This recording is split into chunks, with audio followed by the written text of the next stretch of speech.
Bom dia.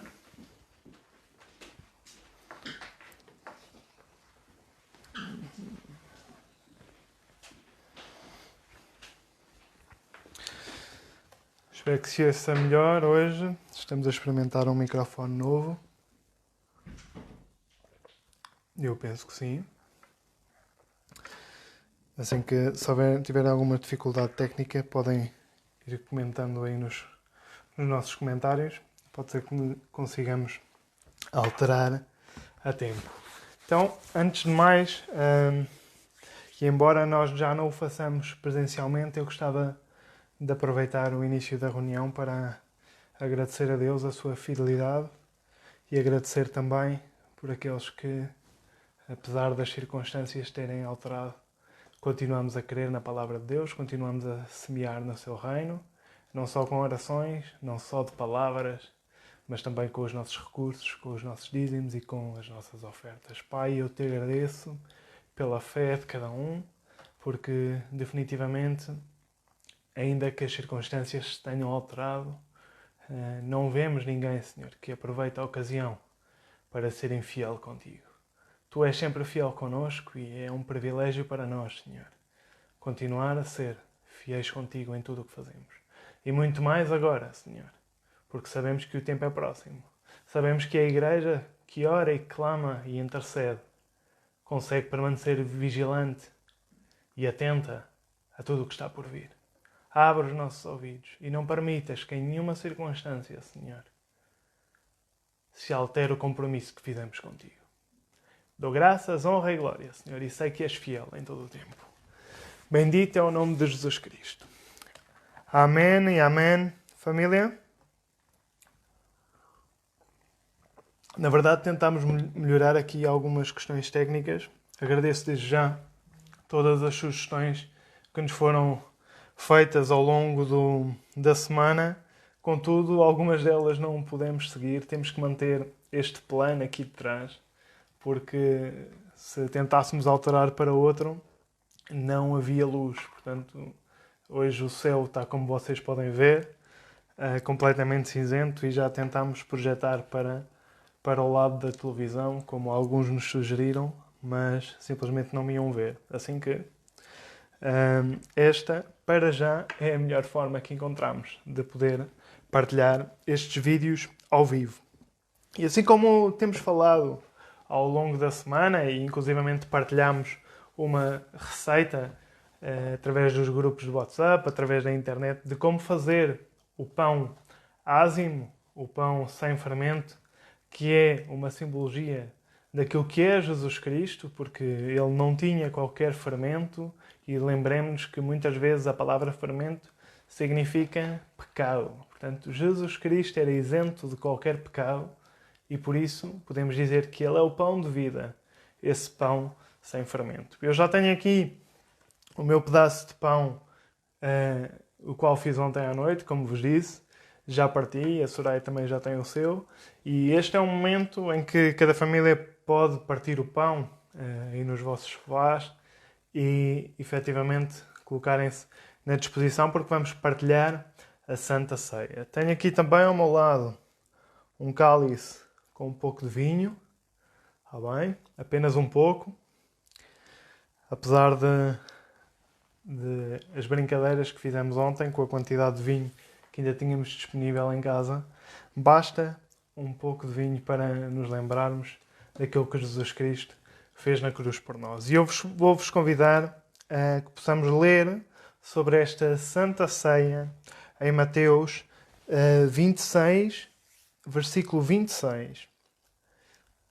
E apesar de nós, por costume, na nossa igreja, celebrarmos a Santa Ceia o primeiro domingo de cada mês, que é o que estamos a fazer hoje, eu, de uma forma especial, penso que este partilhar da Santa Ceia terá um significado especial no dia de hoje, principalmente com o tema que eu vos vou partilhar, com a palavra que eu vos vou partilhar, que é baseada essencialmente na ceia, naquilo que nós vamos fazer esta manhã. Então diz o seguinte, em Mateus 26, diz: E quando comiam, Jesus tomou o pão, abençoando-o, o partiu, e nós já temos os nossos partidos, e o deu aos seus discípulos, e disse: Tomai, comei, este é o meu corpo. E a razão pela qual nós partilhamos o pão é para nos recordarmos daquilo que foi feito por nós na cruz, daquilo que foi feito por Jesus na cruz. Ele partiu ou moeu o seu corpo para que se fosse extraído todo o seu sangue. Ele suportou as calúnias, suportou os golpes, suportou os chicotes, por amor a ti e por amor a mim. E eu convido-te a que, se vais tomar este pão em tua casa, assim como eu não te vejo, se estás a comer, também não consigo ver o que está dentro do teu coração. Mas Deus vê se definitivamente tu estás a tomar a Santa Ceia indignamente, sem pesar o valor do sacrifício de Jesus Cristo, ou se estás plenamente consciente do ato que estás a fazer. Isto não é um ato mágico, não é o pão que te salva, que te cura, que te dá forças. Quem dá forças é aquele que já morreu por nós. E à semelhança daquilo que disse Jesus Cristo aos seus discípulos, eu também vos digo, esta manhã, tomem o pão e comam, sabendo que é o corpo de Jesus Cristo.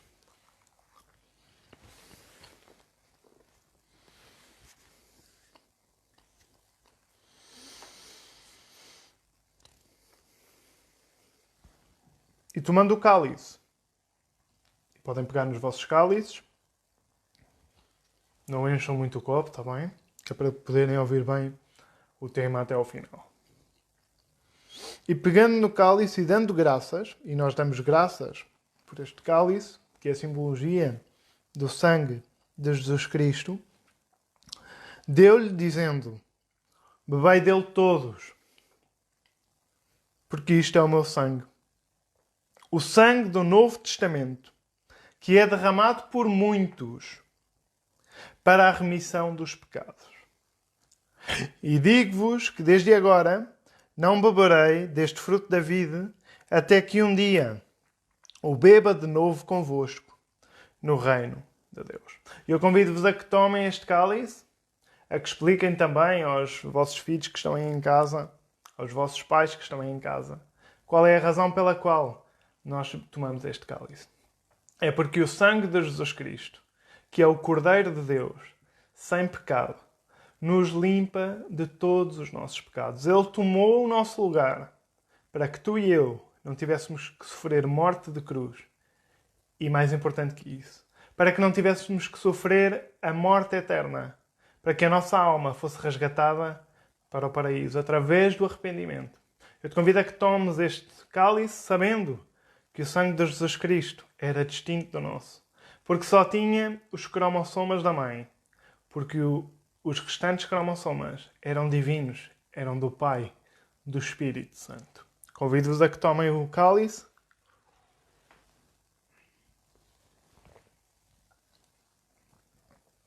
E Deus, te agradecemos pela misericórdia que tens connosco, pelo maravilhoso sangue que nos limpa, que nos faz mais brancos do que a neve, Senhor.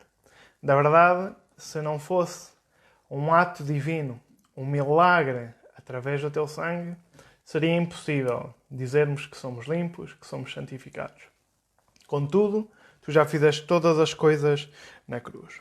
Família, e este trecho da Bíblia é conhecido pela última ceia, porque foi a última ceia que Jesus Cristo partilhou com os seus discípulos antes da sua própria crucificação. Por isso chamamos com grande frequência a última ceia. E é efetivamente a última ceia que Jesus Cristo tomou com os seus discípulos aqui na Terra, enquanto estava neste corpo 100% humano como o nosso. E o que me chama a atenção é que o versículo 29 desta mesma passagem, que diz que Jesus não voltará a celebrar a ceia, a tomar o vinho, o fruto da vide, até que estejamos novamente com Ele no reino dos céus. Até que a Igreja esteja com Ele no seu reino, Jesus Cristo diz: eu não voltarei a celebrar esta ceia. Isto leva-me a pensar duas coisas. Jesus Cristo está à nossa espera para celebrar uma ceia final e que a Igreja, o corpo de Cristo, eu e tu, deveríamos estar preparados para esse momento. Preparados para partilhar, não a última ceia, mas a primeira ceia que a Igreja irá tomar, não aqui na Terra, mas nos céus. Se hoje celebramos à semelhança do que celebrou a última ceia, o que eu vos quero falar hoje é da primeira ceia nos céus. E se estás a apontar e a tirar apontamentos deste tema, podes colocar que o título é exatamente este: a primeira ceia nos céus. Temos que estar preparados para a primeira ceia nos céus. Há uma característica predominante na igreja destes tempos, na igreja dos últimos tempos, que são as nossas igrejas, somos nós. Fala em Apocalipse, no capítulo 3, que a igreja dos últimos tempos é semelhante à de Laodiceia, que tinha uma característica, a que era indiferente. A Bíblia diz que esta igreja, ou estas várias igrejas, tinham uma característica predominante, é que eram mornas. Não importava ser uma coisa ou ser outra. Não importava estarem definidos. Eram indiferentes em relação ao Evangelho. E família, este é um tempo de nós deixarmos de ser indiferentes e nos definirmos, de uma vez por todas, por Jesus Cristo. Não há outra forma. Ou estamos 100% com Deus, ou não estamos. Pelo menos da perspectiva daquele que interessa e que vê todas as coisas. Para ti, podes pensar que não tem qualquer problema continuares morno. Não tem qualquer problema seres indiferente. Não seres radical consoante a palavra de Deus. Mas não é assim. E eu gostava que fôssemos então a Apocalipse, ainda a respeito desta igreja, que é a última igreja. Estamos no capítulo 3 e recordem, como já mencionado noutros temas atrás, a partir do versículo 4, a partir do capítulo 4, a igreja de Cristo já não está presente. Ok? Portanto, estamos a ler o capítulo 3 de Apocalipse e aí podemos entender que é a última etapa da igreja, que é a última chance da igreja e a última chance para a tua vida é enquanto respiras. Diz Apocalipse 3:20 e nós usamos muitas vezes este versículo com fins evangelísticos. Eis que eu estou à porta e bato. Se alguém ouvir a minha voz e eu abrir a porta... se alguém ouvir a minha voz e abrir a porta, entrarei em sua casa. Eu cearei com ele e ele comigo. Jesus bate à porta. Faz o chamado.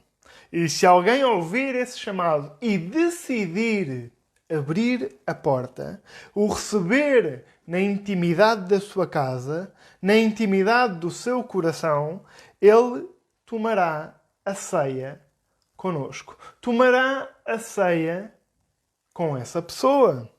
Jesus sempre tomou a iniciativa por cada um de nós. Sempre tomou a iniciativa por qualquer pessoa neste planeta. Foi Ele que desceu dos céus para vir à Terra para resolver o problema. É Ele que bate à porta. É Ele que chama. Nós só temos que abrir a porta. E quando abrirmos a porta, temos que entender que é um privilégio. Por isso é que Jesus usa esta metáfora de bater à porta e de cear connosco. Quando sabemos que aquele que bate à porta é quem é, abrimos com todo o gosto e para nós é um privilégio e preparamos a ceia. Porque se alguém batesse à minha porta às tantas da noite e fosse alguém com quem eu não considerava que era um privilégio estar, certamente não abriria a minha casa, nem sequer iria à minha despensa ou ao meu frigorífico disponibilizar dos meus recursos, preparar uma refeição, para cear com essa pessoa. A ceia é algo que é feito depois do jantar. É algo na intimidade, nas últimas horas, onde só estão aqueles que são mais íntimos, aqueles que são mais importantes. E se Jesus bateu à tua porta e tu ouviste e decidiste abrir, então terás que permanecer na intimidade e na ceia com Jesus Cristo todos os dias da nossa vida. Temos que tomar a iniciativa de o receber e cear com Ele. Nós temos que disponibilizar a casa toda para Jesus. Temos que disponibilizar a nossa vida por completo para Jesus. Porque Jesus disponibilizou a sua vida por completo para nós.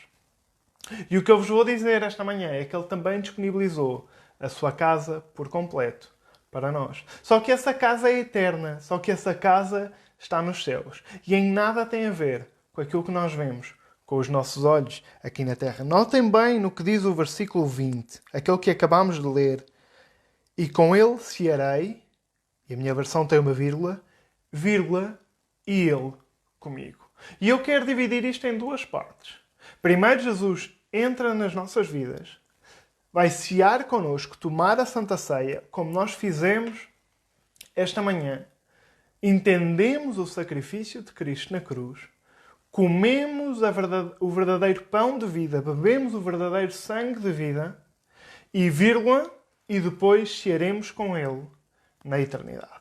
Cearemos com Ele a primeira ceia dos céus. A primeira ceia divina. São dois momentos distintos, mas os dois revelam e marcam uma intimidade entre o homem e Deus. A intimidade que temos com Jesus é tão grande que é descrita na Bíblia como um matrimónio. E não é um matrimónio como aqueles que nós estamos habituados a ver nas nossas famílias. É um matrimónio unido, coeso, sem qualquer sombra de dúvida, sem qualquer discussão. E é este tipo de relação que a Bíblia fala entre a sua Igreja e Jesus Cristo. Um matrimónio unido. Jesus é o noivo que será o esposo, e a Igreja é a noiva que será a esposa. É assim que a Bíblia retrata a vida da Igreja enquanto espera, e a vida da Igreja enquanto se encontra com o noivo, e o regresso do noivo. É com este paradoxo. E eu gostava de falar sobre 5 pontos, ou melhor, falar sobre 4 pontos deste matrimónio, antes de chegarmos ao último ponto, que é a ceia do Cordeiro. As bodas que são celebradas na eternidade. A bendita ceia do Cordeiro imolado de Deus, que é realizada nos céus. Portanto, vamos ver 4 pontos do matrimónio antes de chegarmos a esse ponto. Antes de chegarmos à festa mais importante descrita na Palavra de Deus. Então já vos disse, esta relação entre a Igreja e Jesus Cristo, entre ti e Jesus Cristo, porque tu és a Igreja, porque Cristo mora dentro de ti, se é que a Santa Ceia que tomaste, tu crês verdadeiramente naquilo que estás a fazer. Então, o matrimónio, e para entendermos as palavras de Cristo na Bíblia e toda esta similitude, não podemos ver um matrimónio como ocorre hoje em dia. Porque senão a grande maioria das pessoas diria, bom, isso é apenas um papel. Não muda rigorosamente nada. E não é assim. É verdade que também era um papel, também era um contrato. Mas para entendermos as palavras de Cristo, temos que entender o matrimónio como era aos olhos dos homens no primeiro século. Mais concretamente no povo judeu, porque era aos judeus que Jesus falava, e os judeus ainda hoje, de uma forma simbólica, celebram o casamento desta forma. Por isso, quando Jesus falava sobre o noivo e a noiva, eles entendiam perfeitamente qual era a classe de intimidade que esta relação pressupunha. Então, o primeiro ponto é o matrimónio. O matrimónio, o casamento, tinha início no dia do compromisso. Era estabelecido com um preço que era efetivamente pago. Ou seja, não era um negócio fraudulento. Era estabelecido por quem? Pelos pais. Assim como também foi estabelecido pelo pai com o filho o preço que tinham que pagar por nós.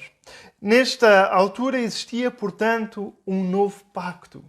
Era feito um novo pacto entre a noiva e o esposo, e a noiva deixava a sua família, deixava o seu nome para se unir ao noivo e ter um novo nome, uma nova família. Se nós lermos João 3,16, diz o seguinte, é capaz de ser dos versículos mais nomeados entre aqueles que queremos no Senhor. Diz, porque Deus amou o mundo de tal maneira que deu o seu Filho unigênito, para que todo aquele que nele crê não pereça, mas tenha a vida eterna. Deus deu o seu Filho como preço para estabelecer este contrato, este matrimónio, e entregou-o por todos, para que ninguém se perdesse, para que todos pudessem aceitar esse sacrifício. Se formos a Efésios 5:25, diz o apóstolo Paulo à igreja em Éfeso, vós, maridos, amai vossas mulheres, como também Cristo amou a igreja. E assim mesmo se entregou por ela. E aqui em Efésios vemos claramente esta comparação entre Cristo, a sua igreja amada, e os maridos e as suas mulheres amadas,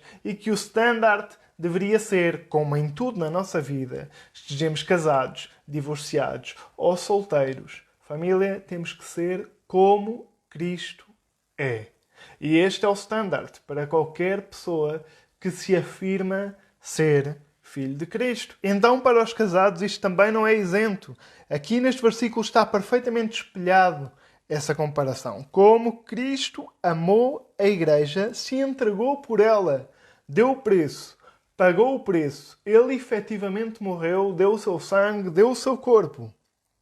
Diz então em Hebreus 9:15, e por isso é mediador de um novo testamento, para que, intervindo a morte para remissão das transgressões que havia debaixo do primeiro testamento, os chamados receberam a promessa da herança eterna. Diz claramente aqui em Hebreus 9:15, um novo testamento, um novo pacto, uma nova aliança. Deixamos de ter o nome da nossa família, porque nós não fomos chamados nem pela vontade do sangue, nem pela vontade da carne. Fomos chamados pelo Espírito de Deus, que se revelou em Jesus Cristo e que entrou nos nossos corações. Então, temos aqui já a similitude estabelecida. O casamento começava, ou o compromisso começava, a partir do momento em que se estabelecia o contrato. O nosso contrato foi estabelecido por Jesus Cristo na cruz. Ele assinou a parte dele, assim como é os contratos de trabalho. Primeiro assina um, depois assina outro. Mas o contrato já está redigido. E Cristo já assinou. E assinou com o seu sangue. Agora só falta a nossa assinatura. E quando tu dizes, sim, eu me comprometo, tens o contrato assinado. Um contrato que não é como o dos homens, porque não prevê cláusulas de rescisão. Este contrato irá prevalecer para sempre. E é aqui que vamos começar no segundo ponto. Eu vou partilhar vários versículos, assim que peço que tenham a vossa Bíblia à mão ou os vossos telemóveis. Com a Bíblia, obviamente, e não com outras coisas. Vamos então entrar no segundo ponto. E o segundo ponto chama-se período de espera. O primeiro ponto era o matrimónio, o compromisso. E o segundo ponto é o que eu chamei de período de espera. A noiva, neste período, como o próprio nome indica, encontra-se à espera. Porque quando foi estabelecido o contrato, quando foi estabelecido o compromisso, não foi aí e não será aí que nós vamos passar a nossa vida com Cristo, fisicamente. Há um período de espera. E assim é também nos casamentos judaicos. Há um período de espera. A noiva, nesse período de espera, se prepara e prova a sua fidelidade para com o noivo.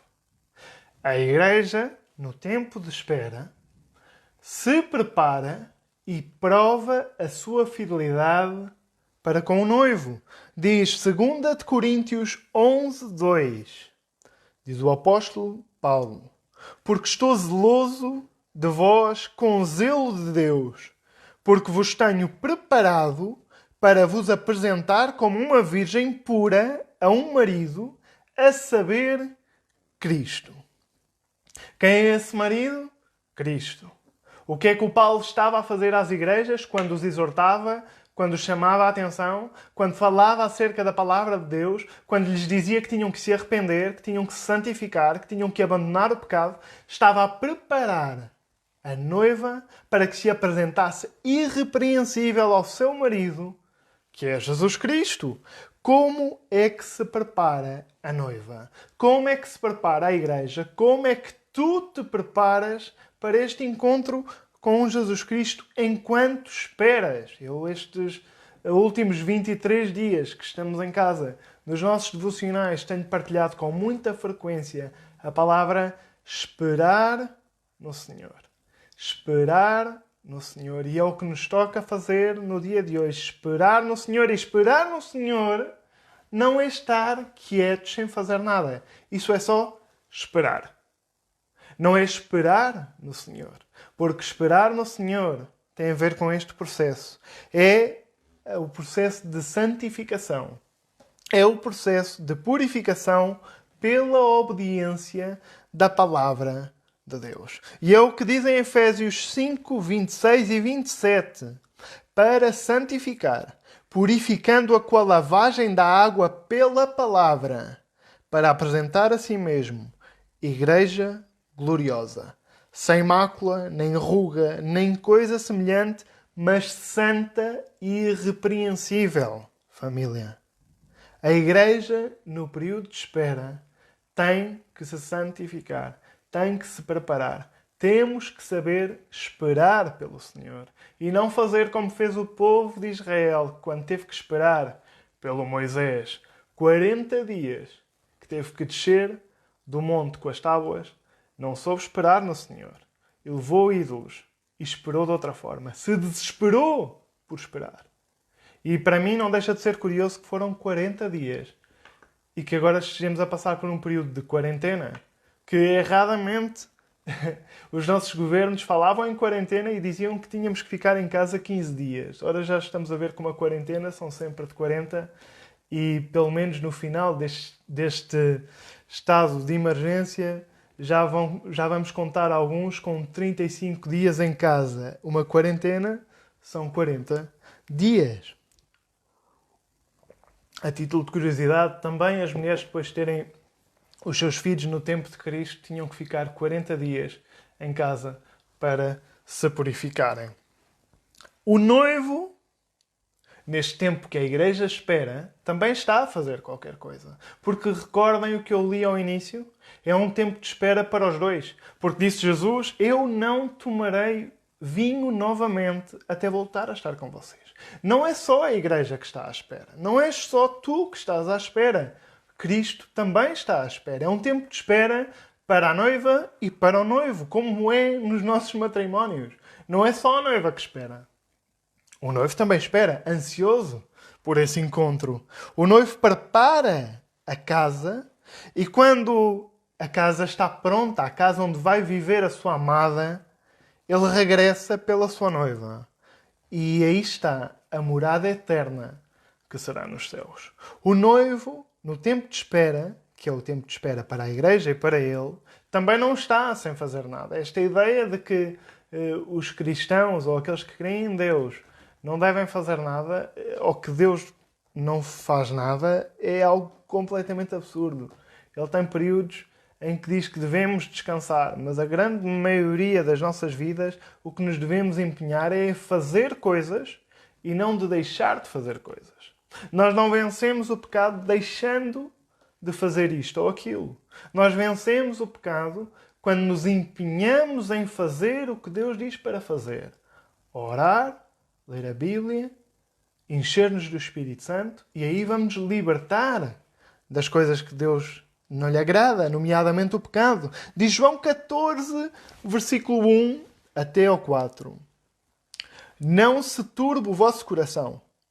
Credes em Deus? Crede também em mim. E aqui está a falar Jesus Cristo. Na casa do meu Pai há muitas moradas. Se não fosse assim, eu vos teria dito: vou preparar-vos um lugar. E quando eu for e vos preparar um lugar, virei outra vez e vos levarei para mim mesmo. Para onde eu estiver, vocês estejam também. Mesmo vós sabeis para onde eu vou e conheceis o caminho. Diz Cristo claramente aos seus discípulos: eu vou e até vos convém que eu me vá, porque diz que enviará o seu Consolador, que nos guiará a toda a verdade, e esse é o Espírito Santo que está connosco. Convém-nos que ele vá, não só porque o Espírito Santo fica connosco, mas porque ele vai para os céus preparar a morada onde nós vamos passar a nossa eternidade. Claro que nos convém que ele vá. Claro que é conveniente para toda a humanidade que ele vá. Mas ele diz: atenção, eu vou-vos preparar lugar, mas voltarei novamente por vocês. E vos vou levar para mim. E vocês estarão onde eu também estou. Mais claro que isto é impossível. A Bíblia é clara. Cristo voltará pela sua noiva, voltará pela sua igreja. Está a preparar lugar, está a preparar morada. E assim era o matrimónio judaico no primeiro século. O noivo comprometia-se, estabelecia o preço, estabelecia as condições com o pai. E depois ia preparar a morada. Ia preparar o lugar onde a sua família ia ser estabelecida. Por isso os judeus entendiam muito bem estas palavras. E por isso eu quero que fique claro para ti. O noivo não falha com o seu compromisso e voltará pela sua amada. E é aqui onde vamos entrar no terceiro ponto que eu vos quero explicar.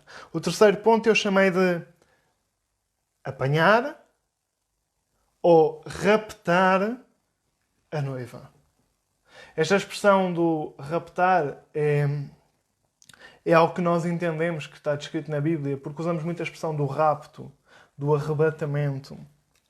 E isto acontece, e é muito importante entendermos isto acontece nos matrimónios quando a casa já está pronta. Quando o noivo já tem a casa pronta, e por isso é que era inesperado para a noiva. Não estava à espera. Bom, saberia mais ou menos, creio eu. Assim como as nossas mães e avós podem dar conselhos acerca do matrimónio, eu creio que nesta época também as mães, as avós, as sogras diriam: bom, comigo o meu noivo demorou mais ou menos 1 ano a preparar a casa. Pois havia ali um espaço, certamente, em que ela saberia que teria que estar pronta. Saberia certamente que não era em 20 dias que se ia erguer uma casa.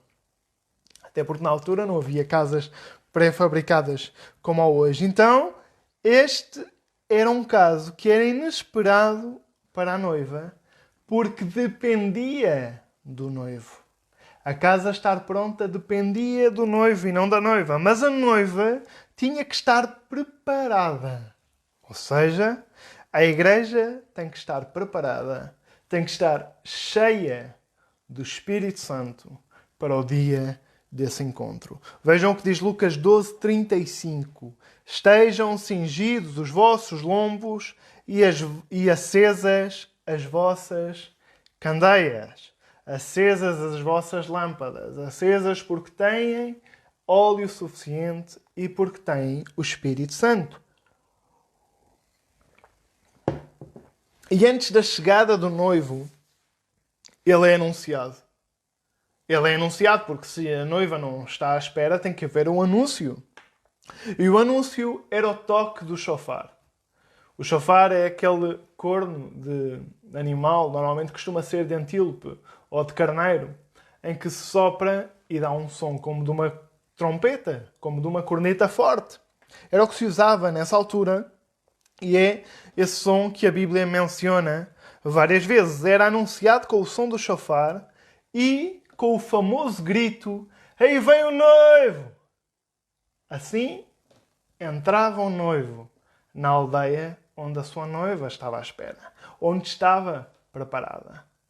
Porque estar preparada não significa que ela tivesse que dormir com o vestido de noiva todos os dias. Não significa que tivesse que arranjar o cabelo todos os dias. Significa que quando ouvisse o som da trompeta e o famoso grito de "aí vem o noivo", Pois se levantaria, vestia as suas vestes, arrumava o cabelo, tinha tudo à mão, tudo preparado. Assim como eu tentei ter mais ou menos preparado aqui este cenário. Não fui preparar as coisas, de pôr o telemóvel, ou pôr o microfone, ou pôr aqui esta bancada que vocês se calhar nem veem, depois das 11 horas. Não me daria tempo. E vocês já não veriam nada. Há que estar preparado. Há um tempo para nos prepararmos. E diz em 1 Tessalonicenses 4,16: porque o mesmo Senhor descerá do céu com alarido, e com o voz do arcanjo, e com o som da trombeta de Deus, do chofar de Deus. E os que morreram em Cristo ressuscitarão primeiro. E aqui já não é uma metáfora. Aqui é o Paulo a falar exatamente do dia em que o noivo virá pela sua noiva. Será acompanhado, como era acompanhado todos os noivos de Israel, com o som do chofar e com este aviso de que o noivo está para chegar, para que a noiva se pudesse preparar e ir abrir a porta, como nós lemos em Apocalipse 3:20, ouve a voz e decide abrir a porta. A parábola de Mateus 25, nós não a vamos ler toda porque não nos dá tempo, menciona 2 tipos de virgens. Separa-as em grupos de 5 e diz que umas seriam as prudentes e outras seriam as nécias. Eu gostava de frisar aqui o versículo 5 de Mateus 25, que diz: e tardando o esposo, tosquenejaram todas e adormeceram todas. Mas à meia-noite ouviu-se um clamor: aí vem o noivo! E saíram ao seu encontro. O que a parábola nos diz é que nem todas estavam prontas. E 5 eram nécias e ficaram para trás. Todas dormiram. Todas dormiram. E porque todas dormiram, é necessário acordá-las. E Deus tem isso previsto. Por isso há um som. Por isso há sinais. Por isso Deus diz na sua palavra o que vai acontecer. Mas aqueles que não se prepararam, mesmo que tenham acordado, se acordaram em cima da hora, não haverá tempo. Haverá o som do chofar. Haverá o grito de que vem o noivo. Mas tu não estás preparado. Se não te preparas hoje, para amanhã, podes não ir a tempo. Podes não ter tempo. Porque o que esta parábola nos ensina é que elas depois queriam ir comprar azeite, queriam ir encher os seus corpos do Espírito Santo. Talvez quisessem ir orar. Já não havia tempo. Já não havia tempo. Enquanto há tempo, prepara-te. Enquanto há tempo, preparemo-nos.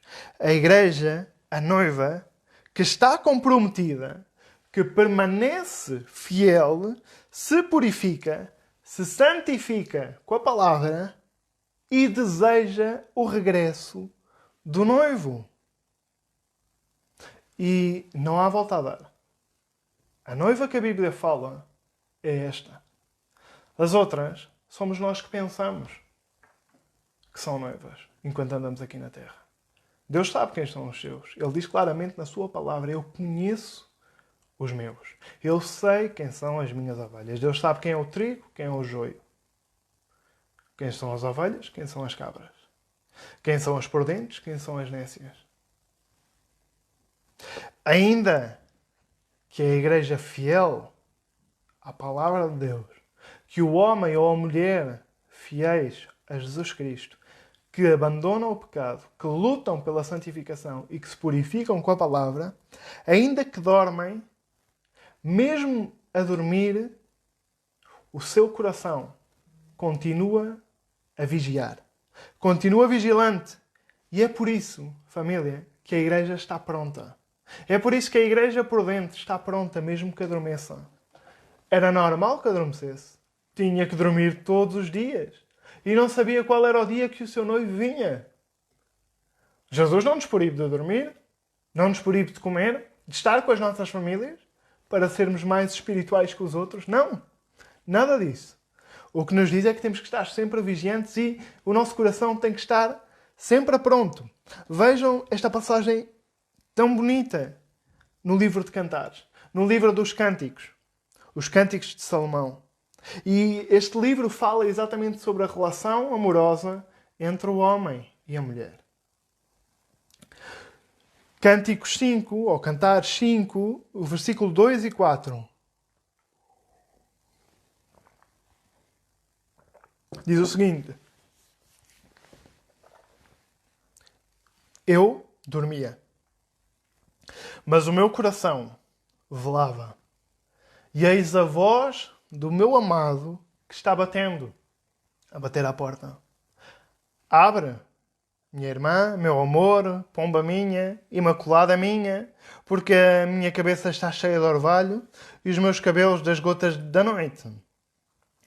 Isto, atualizando, pois seriam dos melhores piropos de hoje em dia, que já nem sei quais são, hoje em dia com os miúdos, mas aqui não está nada de errado, está bem? Pomba minha é um bom elogio.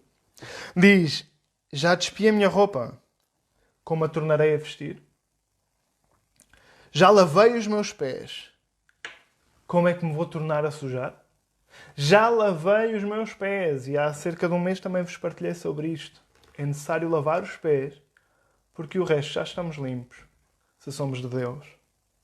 O meu amado pôs a sua mão pela frecha da porta e as minhas entranhas estremeceram de amor com ele. Eu dormia, mas o meu coração velava. Isso só acontece com aqueles que oram diariamente. E quando é que nós oramos? Pois, quando estamos acordados. Quando dormimos não é possível orar. E podemos dormir e o nosso coração pode estar descansado. Outra palavra em Salmos diz: enquanto dormia, o Senhor instruía o meu coração. Portanto, podes ter a certeza que mesmo que durmas, Deus está a trabalhar em ti. Se é que tu estás com Ele e entregue a 100%. Como poderia a noiva não estar preparada? Sejamos sinceros. Como poderia a verdadeira noiva não estar preparada? Só de uma forma. Se não desejasse a união com o noivo. Se não amasse o noivo. Talvez até desejasse ir com ele, mas por benefício próprio. Porque sabe este assunto que eu estou a falar, porque sabe que se trata da vida eterna. Só que, família, o amor não se trata de benefício próprio. O amor trata-se de dar. Não se trata do teu bem-estar e não se trata do bem-estar da noiva, do bem-estar da igreja. Trata-se de um amor verdadeiro. E o amor verdadeiro não age desta forma. A única razão pela qual a noiva não está preparada e não se prepara é porque não deseja de verdade estar com o noivo. É porque não ama de verdade o noivo. É porque não ama de verdade Jesus Cristo. Porque não há nenhuma noiva nesta terra que, querendo casar, não se prepara. Que, amando o seu noivo, não se prepara. Porquê é que achamos que com Deus é diferente? Porquê é que com frequência vem aos nossos pensamentos? Não, eu posso amar Deus e correr o risco de ficar para trás. Isso não tem sentido. Não, mas eu amo mesmo Deus, eu simplesmente só não consigo deixar os meus pecados. A Bíblia diz que quem ama Deus não peca. Quem ama Deus não ama o seu pecado. E é disso que estamos a falar aqui hoje. É da conquista do teu coração por completo para o teu noivo. Não há outra forma. A igreja não ficará para trás. A sua noiva não ficará para trás. Se é a sua noiva. Se deseja o noivo, prepara-se. Não há dúvidas. Assim é em todo lugar. Contudo, diz Jeremias 2:32. Porventura esquece-se a virgem dos seus efeitos ou a noiva dos seus adornos? E a resposta, seguindo aquilo que eu vos tenho a partilhar, devia ser não. A noiva não se esquece nem dos seus enfeites, nem dos seus adornos, porque sabe que vai casar. Porque ama o noivo, porque está preparada, porque ama o Senhor, porque quer estar com Ele e porque deseja esta ceia celestial mais do que qualquer outra coisa na vida. Contudo, o versículo continua e dizia: todavia, o meu povo se esqueceu de mim por inúmeros dias. E aqui está a falar dos judeus, que são o povo de Deus, e que se esqueceu do Senhor. Ora, aquele que se esquece do Senhor e não o tem primeiro na sua vida, não é a noiva de Cristo. Não é. Não é. Deixemos de pensar que a Igreja de Deus pode andar despistada, pode andar desviada.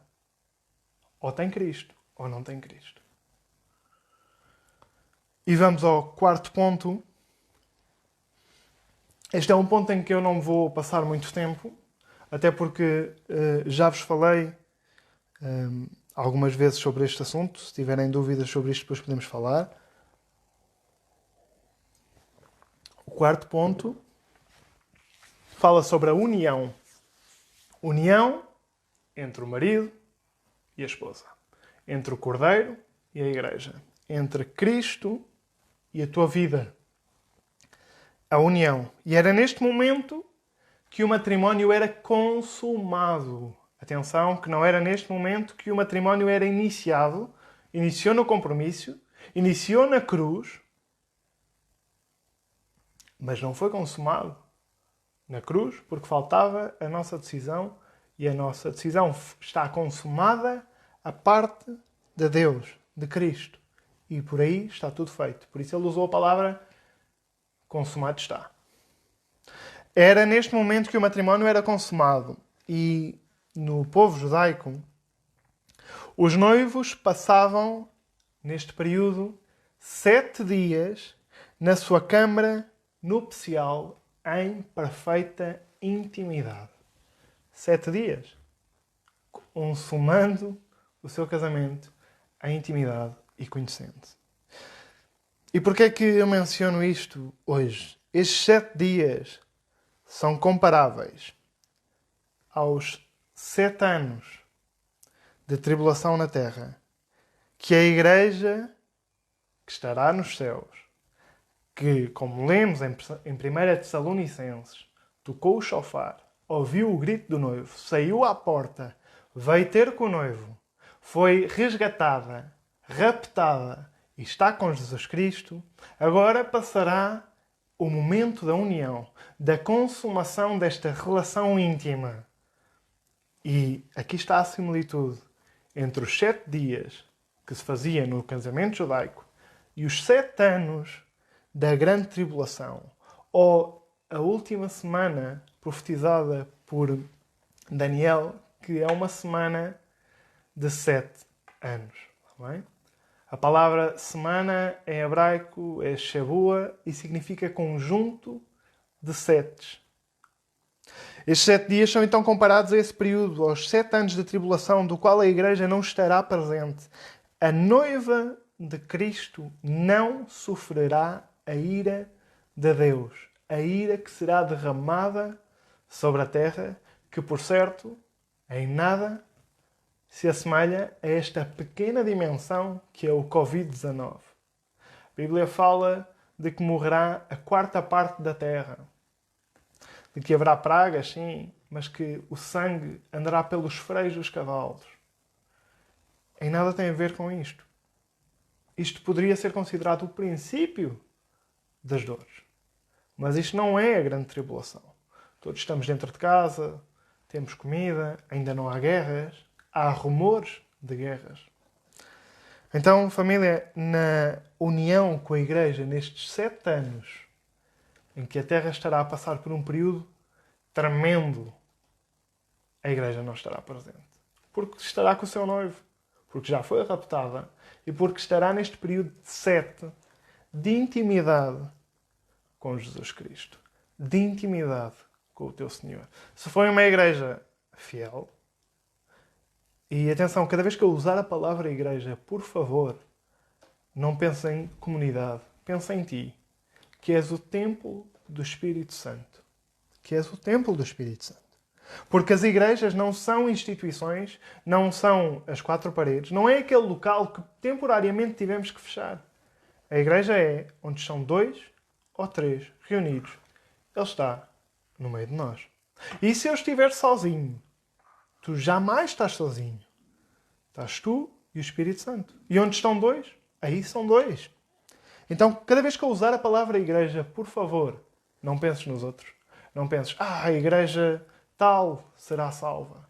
A comunidade cristã integral serão todos salvos. Ou outra igreja qualquer. Não. Nós não nos salvamos aos magotes. Nem aos lotes. É uma decisão pessoal. É a decisão que eu te convido esta manhã que tu possas meditar e decidir hoje estar preparado. E é aqui onde vamos entrar no quinto ponto e último da pregação de hoje. Depois do período de intimidade entre o noivo e a noiva, desse período de 7 dias, que neste caso serão 7 anos, há a celebração com amigos, com convidados, com todos, da grande ceia. E isto já não é válido para mim, porque já estou casado, mas para aqueles que estão a pensar casar, pois não seria uma má ideia fazer a celebração desta forma. Termos primeiro o período de intimidade com a noiva e, quando formos comer e fazer a grande festa, já somos uma só família. Já estamos no mesmo sentido e não há qualquer divisão sobre nenhuma parte. Pois nos casamentos judaicos é assim. Primeiro a intimidade.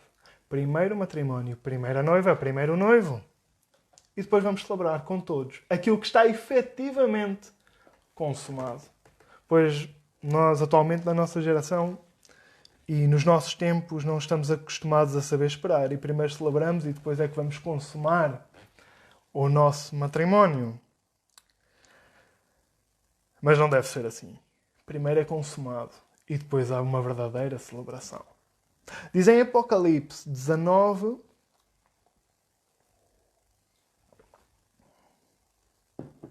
no versículo 7, e vamos ler até ao versículo 9.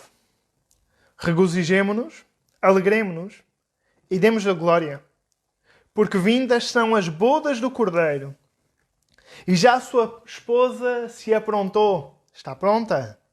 E foi-lhe dado que se vestisse de linho fino, para que resplandecesse, porque o linho fino são as justiças dos santos. E disse-me, escreve, bem-aventurados aqueles que são chamados à ceia das bodas do Cordeiro.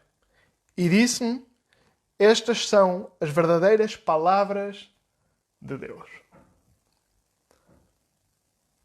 Claramente em Apocalipse nos diz que a noiva está pronta. Recorda, a noiva és tu, é a igreja de Cristo, com vestes de linho fino, que por certo foi o que este capítulo recomenda no início, quando diz à igreja dos últimos tempos que anda despistada, que anda indiferente e morna. Aquilo que aconselha é: compra de mim ouro provado e vestes de linho fino, para que estejas pronta.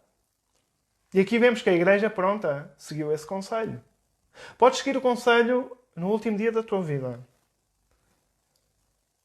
mas tens que o seguir. Pode ser hoje, mas tens que comprar de Deus a justiça. Bem-aventurados são aqueles que são chamados a participar na ceia das bodas do Cordeiro. Eu quero fazer aqui um reparo, porque ouvi alguém falar sobre isto e, na verdade, tem muito sentido. O último livro, ou que nós pensaríamos que o título de Jesus Cristo seria Cordeiro, seria Apocalipse. Porque Apocalipse fala de que ele é o leão de Judá, que vem como um rei, que vem como um vencedor. E assim é. Só que, família, para a sua amada, para a sua igreja, que se apaixonou por ele, foi pelo título de Cordeiro. Foi por aquela morte na cruz. E mesmo neste período de glória, a igreja trata o seu Senhor Não como um leão, mas como um cordeiro. Eu gosto de pensar nisto como a intimidade de um casal, quando cada um tem o seu nome para se tratar. E a igreja apaixonou-se não foi por um Messias que iria vencer tudo pela espada, como pensava o povo de Israel. Não foi por um guerreiro, não foi pelo rei, não foi pelo leão de Judá.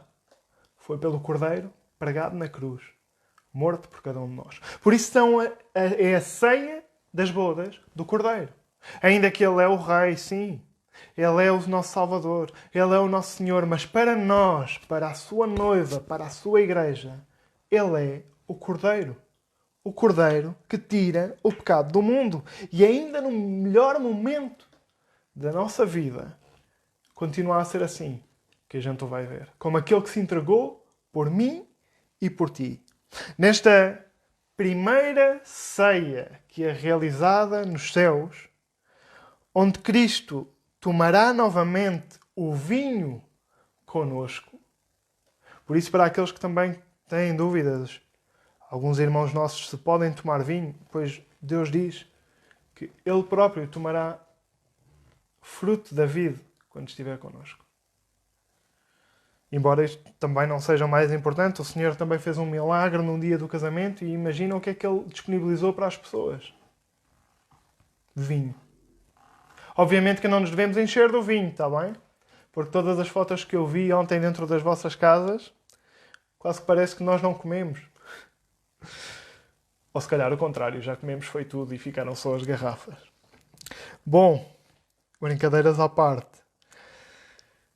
Nesta ceia, não haverá qualquer incerteza, qualquer dúvida, qualquer temor, qualquer dor ou lágrima, porque Ele estará fisicamente conosco, porque a união está consumada e não há nada que nos separe dele ou nada que nos faça duvidar. Porque é verdade que enquanto andamos aqui na Terra passamos por tribulações. É verdade que passamos por provações. É verdade que oscilamos de vez em quando nos nossos pensamentos. Que quando caímos demoramos tempo a pensar: será que Deus me aceita novamente? Mas quando estivermos ali, frente a frente, não há dúvidas. Já estivemos na intimidade com Ele 7 anos. Conhecemos perfeitamente quem somos aos seus olhos. Diz a palavra de Deus que por agora conhecemos as coisas em parte, como se num espelho víssemos e depois nos fôssemos embora e nos esquecêssemos da nossa aparência, mas chegará o dia em que não conheceremos por parte, mas conheceremos o completo e veremos a glória de Deus. E será neste dia, no dia da ceia do Cordeiro. Ele estará connosco, cara a cara. E para irmos finalizando, eu quero partilhar 2 coisas que não existirão nesta mesa, nesta ceia. 2 coisas que eu creio que não existem. E a primeira delas é nesta mesa, nesta ceia, que não sei quantos quilómetros terá a mesa, não haverá cadeiras vazias. Na ceia do Cordeiro não haverá cadeiras vazias. E porquê é que eu digo isto? Deus conhece os seus. E tem tudo preparado para os seus. Ele disse que foi preparar as moradas para os seus. As surpresas que nós falamos que um dia haverá no último dia serão surpresas só para os homens. As pessoas que pensavam que iam estar lá e não estão. É surpresa só para os homens. Deus tem a mesa preparada com as cadeiras que são os seus filhos. Ele conhece os seus. Aliás, ele diz que está à espera dos gentios que hão de ser acrescentados ao seu plano de salvação. Por isso ele sabe quem falta. Não haverá cadeiras vazias. Deus conhece a sua noiva. Não há dúvida. A sua noiva, como disse, é prudente, é fiel, conhece o seu compromisso e não anda atrás de outros homens, de outros deuses. E outra razão para eu afirmar isto é o corpo de Cristo, que é a Igreja, não vai aparecer ao seu Senhor desmembrado, sem o dedo, sem o olho, porque não se portou bem o suficiente, porque não foi fiel até ao fim. Não! Quem quer uma noiva desfigurada? Deus ia deixar um dos membros mais vis, que diz a palavra de Deus, para fora? Iria deixar cadeiras vazias? Não. O corpo de Cristo terá que estar inteiro com Cristo. E não depende se fizeste mais ou menos. Não, isto não tem a ver com os galardões que podemos receber. Tem a ver com o facto de te teres comprometido, de teres assinado. E se o fizeste, terás que te preparar, porque desejas o noivo. Se não desejas o noivo, não te preparas. Já está. Por isso hoje pensa se realmente desejas que o Cristo volte para a tua vida, ou se para ti seria um empecilho que este Senhor e Salvador viesse. As cadeiras não estão vazias porque os que têm o nome no livro do Cordeiro são os que estão na ceia do Cordeiro. Nesta grande ceia, nesta grande festa, nesta grande celebração, não haverá cadeiras vazias. Porque as cadeiras têm nome registado. E é o nome que está no livro da vida. Quando um pecador se arrepende, há festa nos céus. O seu nome é escrito no livro. É preparada a morada, é preparada a cadeira para esta ceia. Isto leva-me ao último ponto. E aquilo que também não existirá nesta ceia, nesta festa, nesta celebração família, são aquilo que eu chamei de falsos convertidos. Nesta mesa não haverá lugar para falsos convertidos. Isto é muito interessante porque, contrariamente à última ceia feita aqui na Terra, nesta primeira ceia nos céus não haverá ninguém como Judas. Não haverá nenhum traidor. Não haverá ninguém sentado à mesa da ceia do Cordeiro que esteja sentado com o Senhor, mas não o ponha em primeiro lugar. Não haverá falsos convertidos. Não haverá dúvidas. Esta é a diferença da última ceia. Não haverá ninguém como Judas, que coloca primeiro os bens materiais, primeiro o seu próprio interesse. À mesa estarão aqueles que amam a Cristo em primeiro lugar. Não foram perfeitos na terra. Tiveram muitas falhas, tiveram muitos erros. A igreja tem falhas e tem erros. Como a tua esposa tem, como o teu marido tem, como eu tenho. Mas o compromisso nunca estará em causa. À mesa estarão aqueles que amam Cristo em primeiro lugar. E tudo o resto, nas suas vidas, fica em segundo lugar. Por isso não haverá cadeiras vazias, família. E não haverá cadeiras com falsos convertidos. Com virgens nécias, imprudentes. Com cristãos desviados, como dizemos por aí. Não. As cadeiras são para a noiva, que terá o seu corpo completo. Sejas tu o olho, sejas tu o dedo, sejas tu a perna, sejas tu o coração. Estarás sentado à ceia do Cordeiro se te preparas. E volto a dizer, só se prepara quem é verdadeiramente uma noiva. E se nós lermos o capítulo de Lucas 14, e eu não vou ler todo, vou ler apenas o versículo 24, mas vocês podem ler todo para perceberem do que é que eu estou a falar. Diz o versículo 24 do capítulo 14 de Lucas: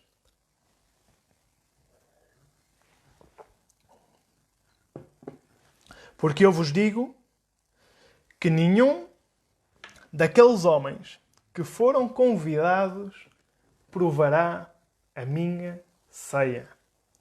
Diz Jesus Cristo. Nenhum daqueles que foram convidados, e vocês vão comprometer-se comigo que vão ler isto em casa, Aqueles que foram convidados, sabem o que é que responderam ao Senhor?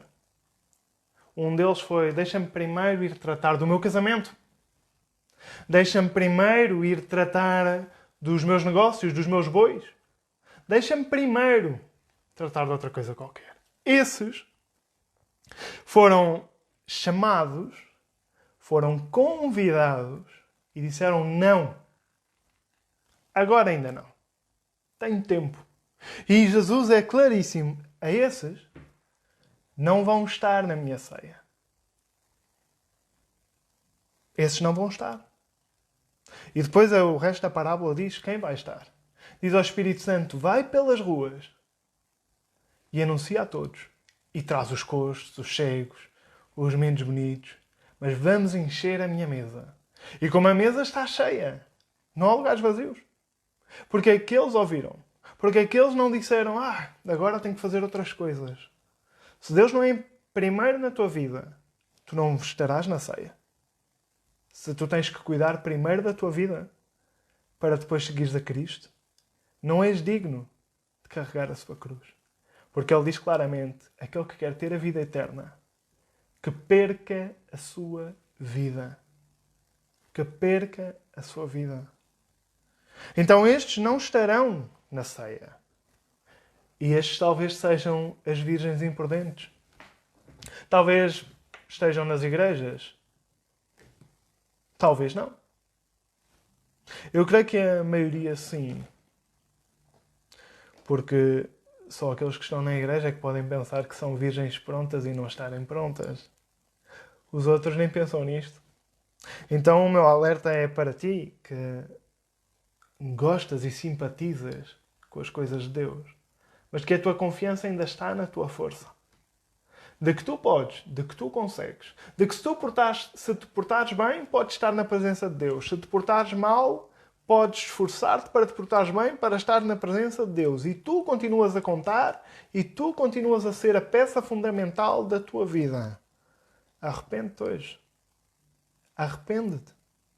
E compra do Senhor ouro e vestes limpas, para que possas participar desta primeira ceia da eternidade. E vou fechar com um chamado. Em Apocalipse 22:17. E o Espírito e a esposa dizem: vem.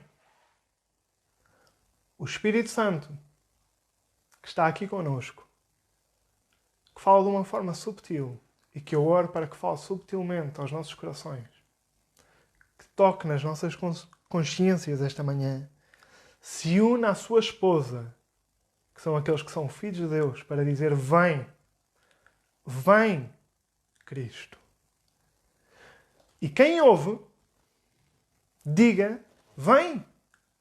E quem ouve esta mensagem, que diga hoje a mesma coisa. Como nos aconselha a palavra de Deus, que sejamos todos unânimes, que digamos todos a mesma coisa. Vem, Cristo, vem às nossas vidas.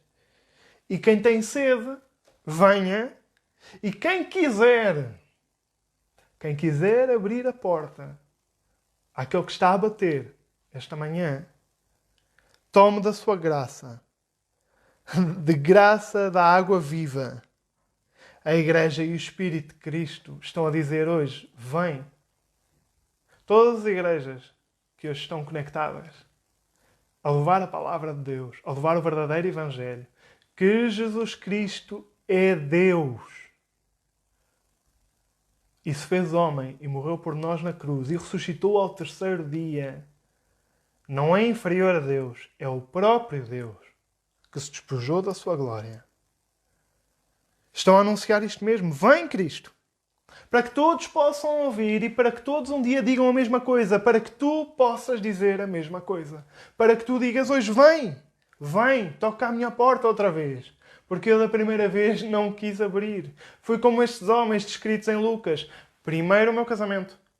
Primeiro o meu trabalho. Primeiro as minhas ideias. Primeiro os meus estudos. Para quem quiser, e é a mensagem de hoje, para quem quiser, a oferta está em cima da mesa. Deixam entrar. Abre a tua despensa, abre o teu frigorífico, abre a tua vida para que Ele ceie contigo. Porque Ele tem prometido para nós uma ceia eterna que será realizada nos céus e onde a sua verdadeira igreja estará com Ele a celebrar tudo aquilo que foi feito na cruz. Família, vamos orar. Penso que hoje consegui respeitar mais o tempo.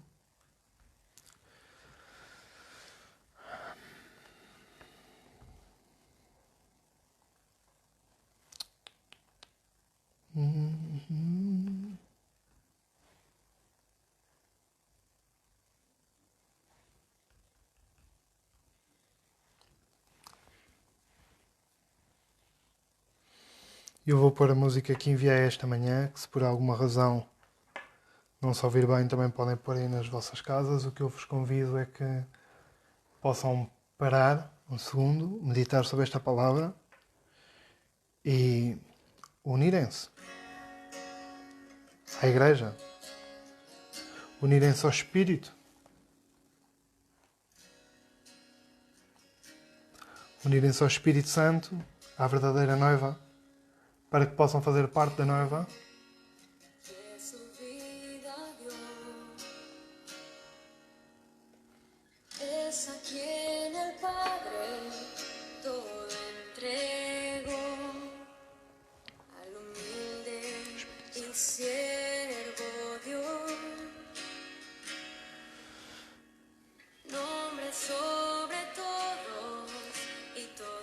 Pai, temos uma noção tão errada do que é uma vida de amor genuíno, do que é uma vida de entrega, do que é um matrimónio, do que é uma casa feliz. Porque nunca a tivemos. E porque aquilo que tivemos se despedaçou. E aquilo que ainda temos, vemos claramente que por vezes está suspenso por arames.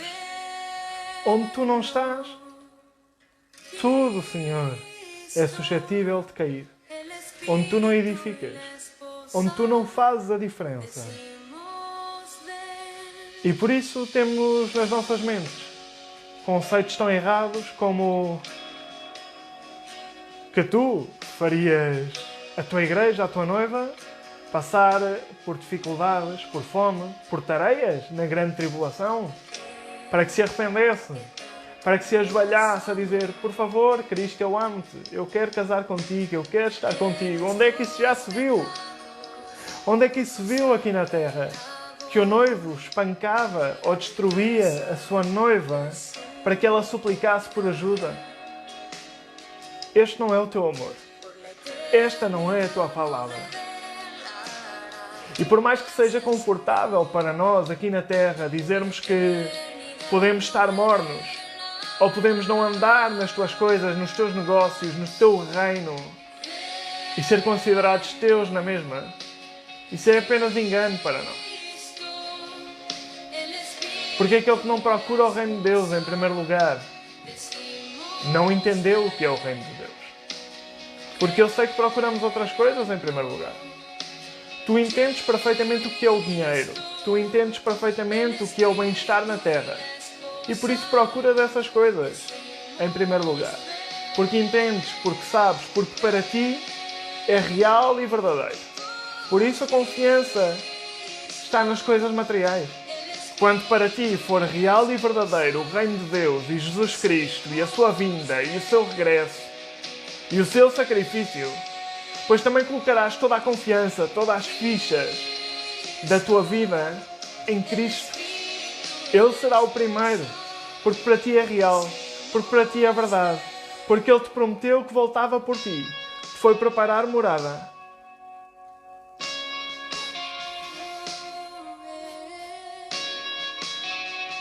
E essa é a confiança que eu tenho esta manhã. Que tu prometeste, Jesus. E tu não és homem para mentir. Tu és o Deus de verdade. E quando voltares, encontrarás fé naqueles que estamos à espera. Naqueles que dizemos com confiança: vem, vem, vem. Estamos prontos. Não somos perfeitos. Mas o nosso coração está pronto. Está pronto, Senhor, porque enquanto dormimos, meditamos em Ti. Porque a última palavra que dizemos é para Ti. Porque a primeira palavra que dizemos quando nos levantamos é para Ti. Porque a nossa vida é para Ti. Ainda que tenhamos que sofrer tribulações, provas, é por pouco tempo. E Cristo diz que é por pouco tempo. Que irá preparar morada para nós. Está quase pronta. Vem, Senhor. Vem. E que o Teu toque de trompeta desperte os nossos sentidos para que possamos ir abrir a porta.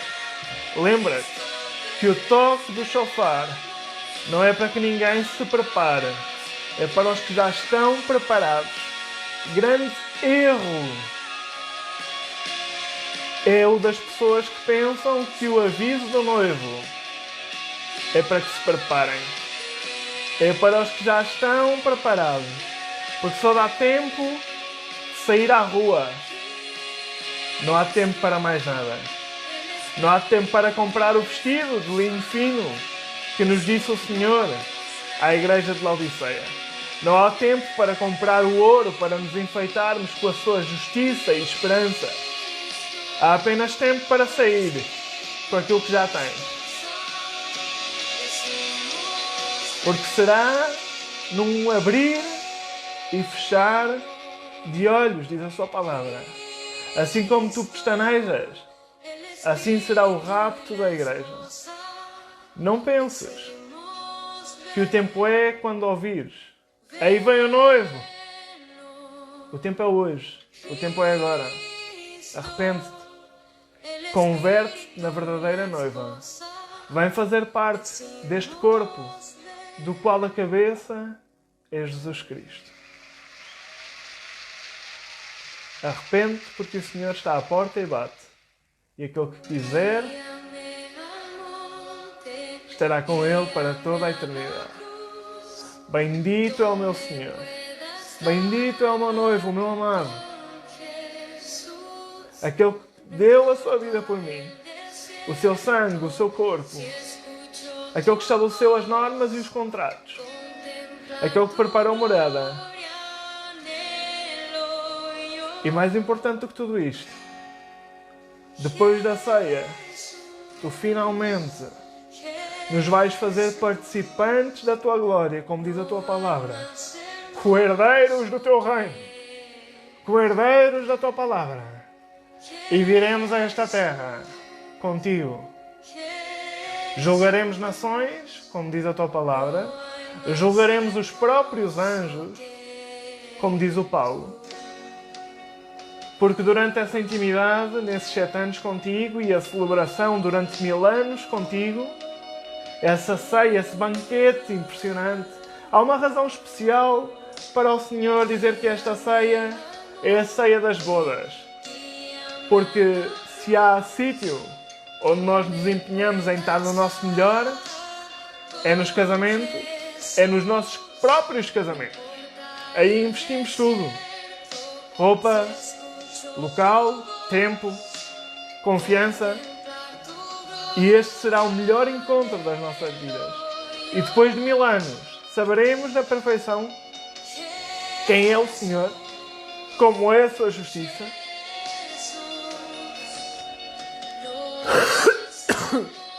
E como julgar todas as coisas de uma forma justa, como é o nosso Senhor. Nesse período de descanso, de instrução, será semelhante àqueles 40 dias que os discípulos passaram depois de Jesus descer dos céus e estar em espírito no corpo glorificado, a instruir, a exortar, a lapidar os seus corações. Por isso, nenhum deles se perdeu. Nenhum deles se perdeu, Senhor, depois desses 40 dias. Permaneceram os 11. Porque no tempo em que estamos em intimidade contigo, no tempo em que estamos no reino dos céus, aí seremos perfeitos. A estatura perfeita do nosso noivo, do nosso Senhor. Aí sim, quando olharem para nós, verão que não há sombra de dúvida, sombra de erro, sombra de pecado. Enquanto andamos aqui nesta terra, não é assim. Mas os nossos corações estão voltados para ti. Voltados para ti.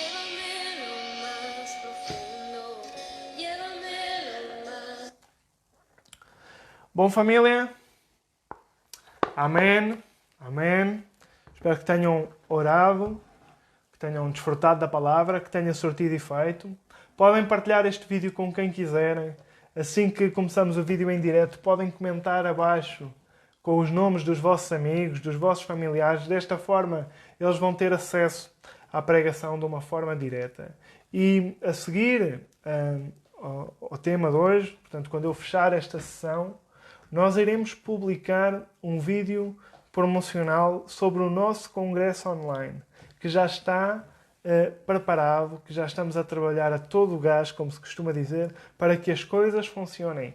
Dia 9 de Abril vamos começar o nosso congresso online e gostava que puséssemos mais ênfase e mais vontade em ver estes 3 ou 4 episódios por dia do que estamos a colocar na Netflix a ver A Casa de Papel, que já viram os 8, como vi aí alguns comentários, num só dia.